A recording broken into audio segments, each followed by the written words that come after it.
Notre invité ce matin, Thierry Breton, commissaire européen pour le marché intérieur. Thierry Breton, bonjour. Bonjour. Merci d'être avec nous. On va beaucoup parler d'Europe. Évidemment, dans cette crise, il y a jeudi un rendez-vous très important entre les 27 de l'Union européenne, très important, en visioconférence évidemment. Mais l'Europe, l'Allemagne rouvre ses commerces doucement, selon les États-régions, selon les États. Début de déconfinement aussi au Luxembourg, avec masque obligatoire dans les transports en commun. L'Autriche, le Danemark allègent leurs restrictions. Oui, et pendant ce temps-là, ailleurs en Europe, chez nous, mais aussi en Italie et en Espagne, on n'en est pas encore au déconfinement. Est-ce qu'il y a des écarts qui se creusent au sein même de l'Union européenne entre les pays du Nord et ceux du Sud ? On peut rappeler aussi que la Bavière est encore très confinée et ne rouvre pas. Donc oui, c'est vrai partout dans tous nos pays, c'est vrai partout dans l'Union européenne. Les géographies, évidemment, ont été impactées différemment par le virus, on le sait, certaines plus fortement que d'autres. On pense évidemment au nord de l'Italie, on pense évidemment à l'est de la France, on pense évidemment à la Bavière, qui a été aussi très affectée, et puis d'autres l'ont été un peu moins.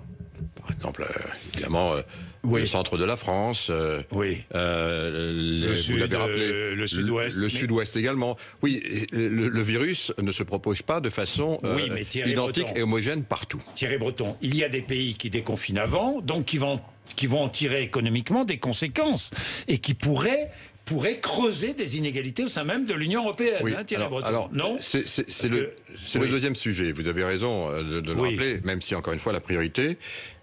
j'ai entendu avec attention ce qu'a dit la chancelière hier. Oui. Elle a dit, mais attention, nous ne sommes qu'au milieu de cette guerre, ce combat, cette bataille contre le virus. Alors, on y va progressivement. Et personne ne peut dire, je le redis encore ce matin, j'entends les uns et les autres qui tirent déjà des conclusions, qui éventuellement se comparent. Moi, en tant que commissaire européen, je vois évidemment ce qui se passe au niveau de l'Union. Personne, vous m'entendez Jean-Jacques Bourdin, personne ne dit aujourd'hui, nous avons gagné cette bataille. Personne. Et je pense que ce serait bien aussi qu'en France, on se le rappelle. Nous n'avons pas encore gagné. Ce n'est pas encore l'heure des comparaisons. Vous constatez en France quoi Je constate, une certaine lassitude du confinement. Je constate évidemment. Oui. Je le comprends. Oui.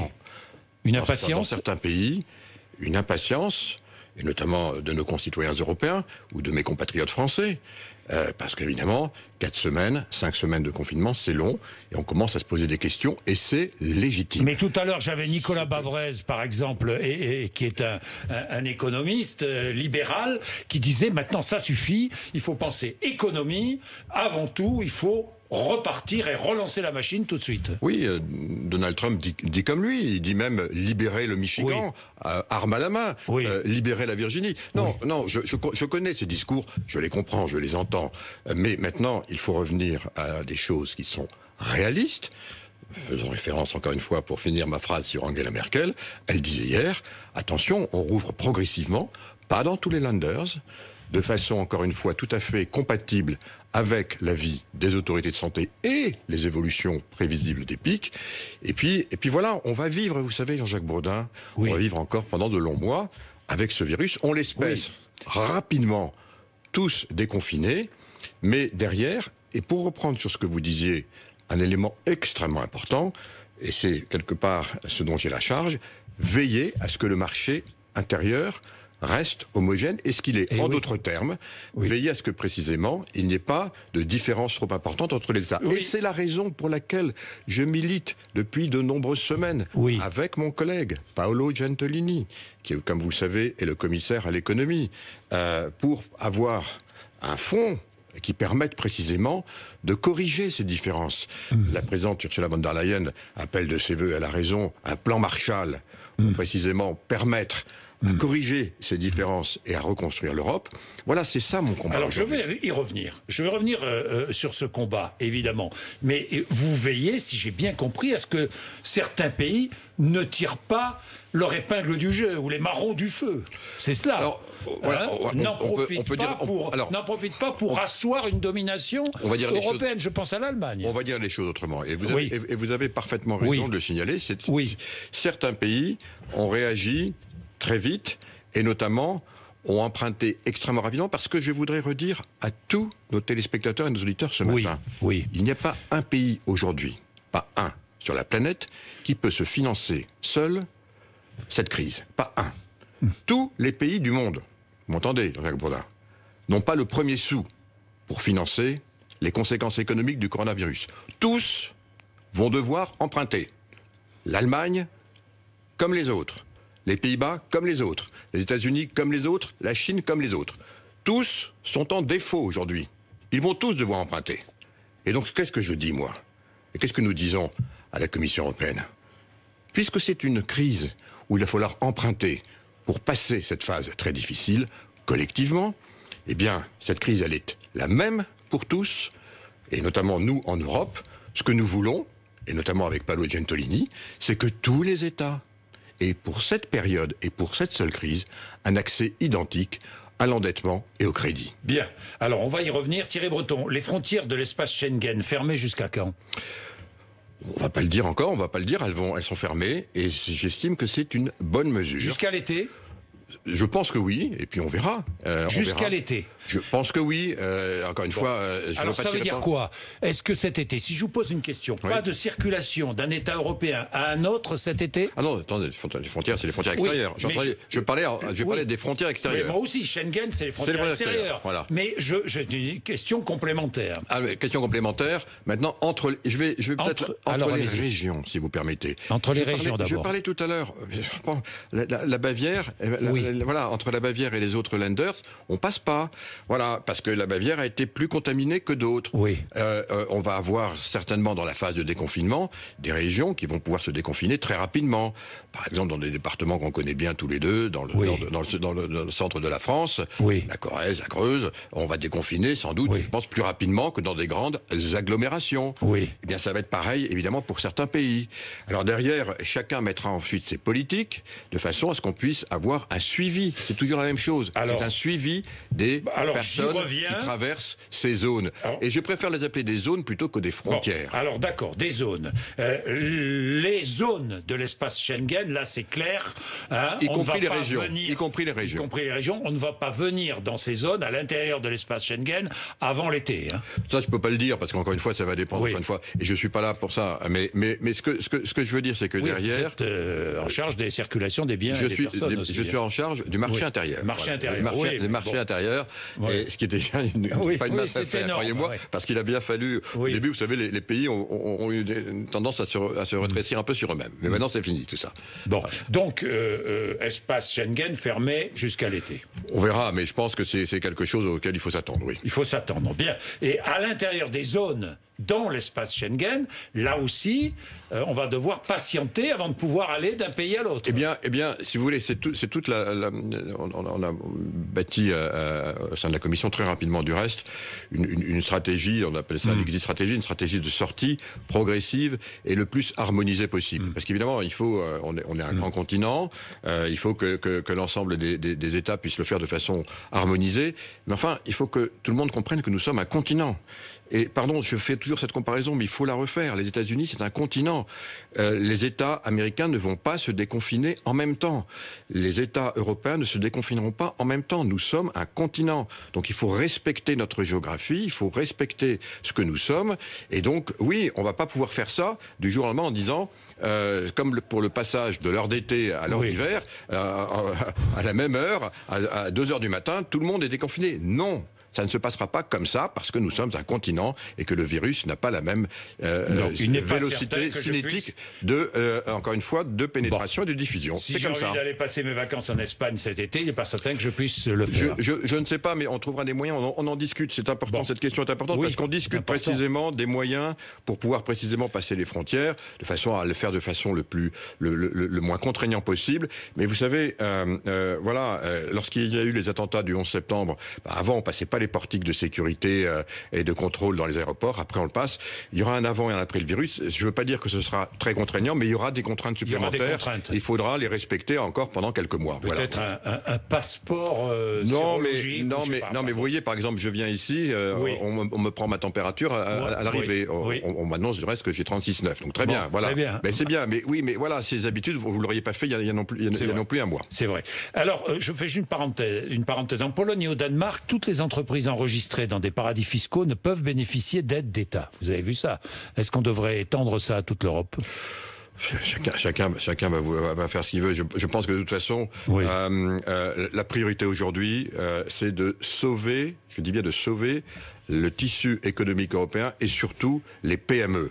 Voilà. Pour moi, la grande priorité, c'est les PME. C'est elles qu'il faut aider en priorité, c'est leur trésorerie. Croyez-moi, les PME, elles sont pas enregistrées aux Bermudes ou je ne sais où. Donc pour moi, c'est ça la priorité. La priorité absolue. Bien, alors, sommet européen, priorité. Sommet européen qui va être mis sur la table, cette priorité. Le financement, bien sûr. Le financement. Bien sûr. Sommet européen du 23, voilà. Jeudi, donc, à 27, visioconférence. L'Europe, on le sait, l'Europe constate partout en Europe une chute de PIB, en moyenne 5-6% à peu près. Oui, c'est ça. Oui, c'est ça, à peu près 5-6%. Alors, il va falloir financer la relance aussi, relever l'économie. La fameuse mutualisation des dettes publiques de la zone euro.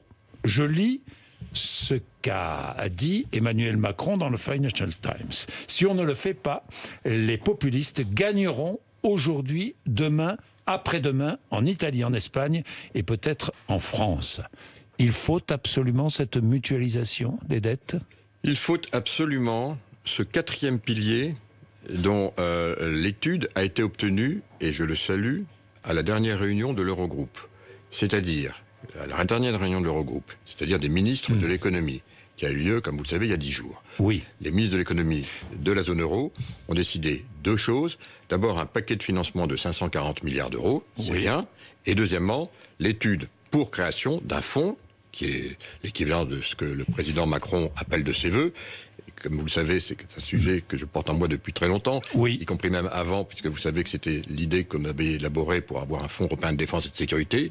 Donc un fonds qui effectivement mutualise la puissance des États européens agrégés, plutôt que les dettes, je dis leur puissance agrégée. C'est aussi une mutualisation des dettes. C'est la mutualisation de ce que nous sommes. De ce que nous sommes, de ce que chaque pays en Europe est. Parce que je le rappelle, c'est pour ça que je l'ai dit tout à l'heure, chacun va devoir emprunter pour cette crise. Et donc, pour cette crise-là, et le président de la République a raison, il faut impérativement qu'on ait un outil, c'est ce fameux quatrième pilier, dont j'espère qu'il sera discuté effectivement à cette réunion du 23 avril avec les chefs d'État et de gouvernement. Et donc il faut deux choses pour ça. D'abord, il faut en définir le contour, le volume. Et j'espère, moi j'y travaille. Quel volume ? C'est précisément l'enveloppe, le montant.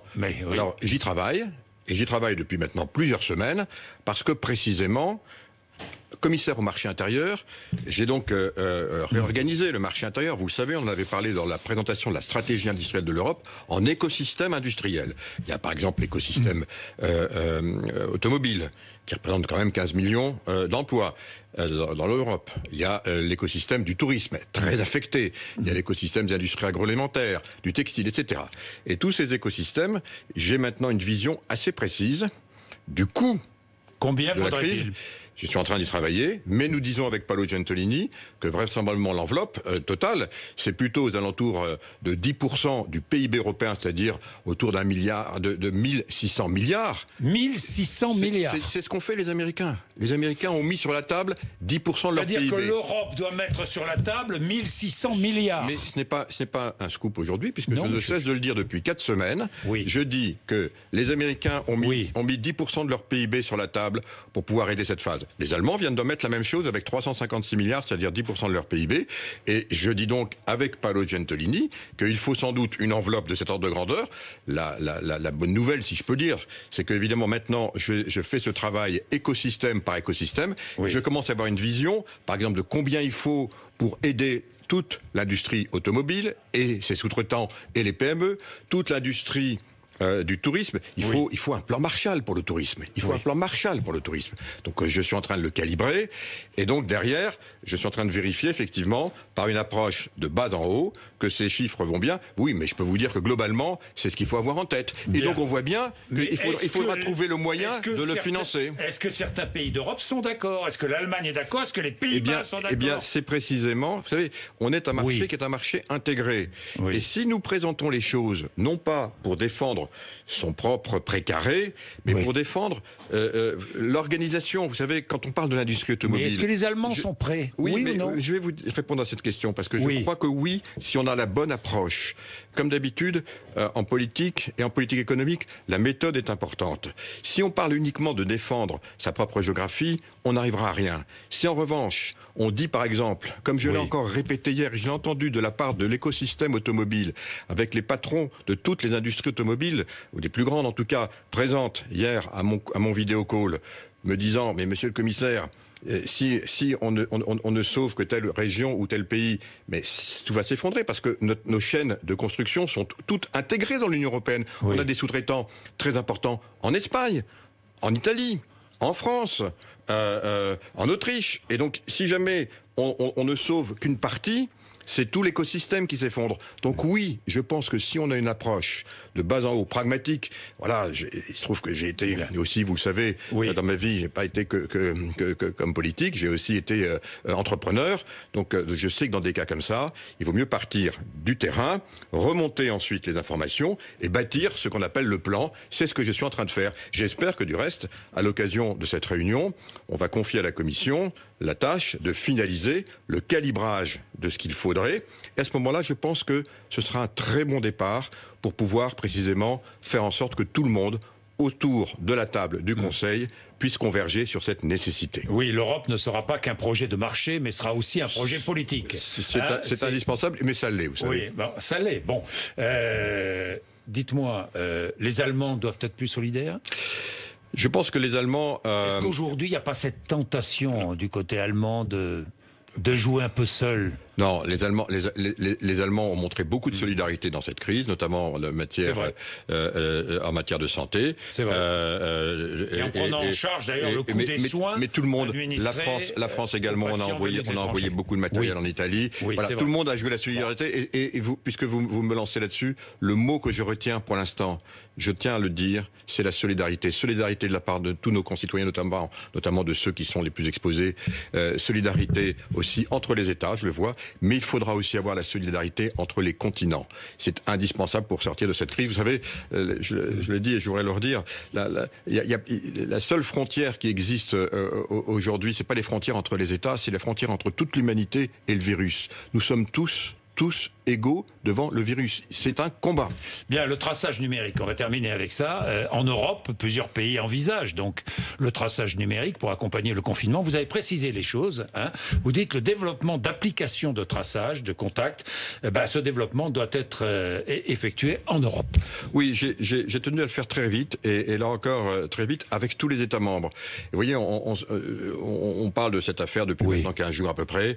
Eh bien, en moins de 15 jours, c'est pour vous montrer la réactivité, je crois, de l'Europe. On est le premier continent à avoir arrêté une ligne de conduite sur ce que nous pensions pouvoir faire avec l'usage du numérique pour aider dans la phase de déconfinement et certainement ne pas faire. Et donc, on a établi des lignes directrices, on appelle ça dans notre langage une boîte à outils, une toolbox. Ce sont des lignes directrices de ce que nous, tous les États européens, s'engage à faire et à ne pas faire. Et tout le monde est d'accord. Alors qu'est-ce qu'on s'engage à faire et à ne pas faire ? Ça a été adopté à l'unanimité jeudi dernier. Et sur proposition de la Commission et de mes services. Alors, à ne pas faire, d'abord, c'est pas de tracking, comme on dit. C'est-à-dire qu'on va pas faire de géolocalisation. Hors de question. Je le dis, hors de question. Certains pays l'ont fait. On parle notamment d'Israël ou de la Corée. Et je rappelle simplement que Israël et la Corée, qui sont des grandes démocraties, certes, sont deux pays en guerre. Et que dans un pays en guerre, on fait accepter à ses concitoyens des choses que nous n'accepterons, nous, jamais en Europe. Donc pour nous, les valeurs fondamentales, notamment la réglementation générale des données personnelles, c'est notre alpha et notre oméga. Donc pas de tracking, pas de géolocalisation. En revanche, pour ceux et uniquement sur la base du volontariat. Je dis bien du volontariat, qui voudrait effectivement, vous savez, utiliser leur téléphone pour pouvoir vous dire si jamais vous avez croisé Jacques Bourdin. Même pas obligatoirement quelqu'un que vous connaissez. Croiser quelqu'un à moins de 2 mètres pendant un temps suffisant, c'est-à-dire une dizaine de minutes, eh bien, si cette personne, que vous ne connaissez peut-être pas, se trouve être contaminée, eh bien, dans les 15 jours qui précèdent, vous recevrez un SMS en vous disant « Attention, allez vous faire dépister ». On ne vous dira pas pourquoi. Oui, qui suivent. Qui suivent, pardon. On ne vous dira pas pourquoi. Oui. On ne vous dira pas pourquoi. Donc c'est quelque chose de tout à fait neutre, totalement transparent. Vos données ne sont pas gardées, c'est sur votre smartphone. Pas exploitées, donc. Et pas exploitées. Voilà, donc les choses sont simples. Tout ça figure de façon très précise dans les lignes directrices qui ont été encore une fois adoptées à l'unanimité. Ça n'a pas été simple, mais on l'a fait par l'ensemble des États membres. Donc nous avons la même vision, tous les pays européens. Et croyez-moi, Jean-Jacques Bourdin, on est très attachés, et tous les parlements nationaux, mais le Parlement européen, attachés à la vie privée, à la sauvegarde de la vie privée et à la sauvegarde de nos données. Et moi, peut-être le premier, vous le savez, et depuis longtemps. Bien, merci Thierry Breton. Je vous laisse parce que je sais que vous avez retardé le Parlement européen. Absolument. Pour nous. Je vous en remercie. Et donc, merci commissaire européen pour le marché intérieur, RMC, BFM TV, 8h54.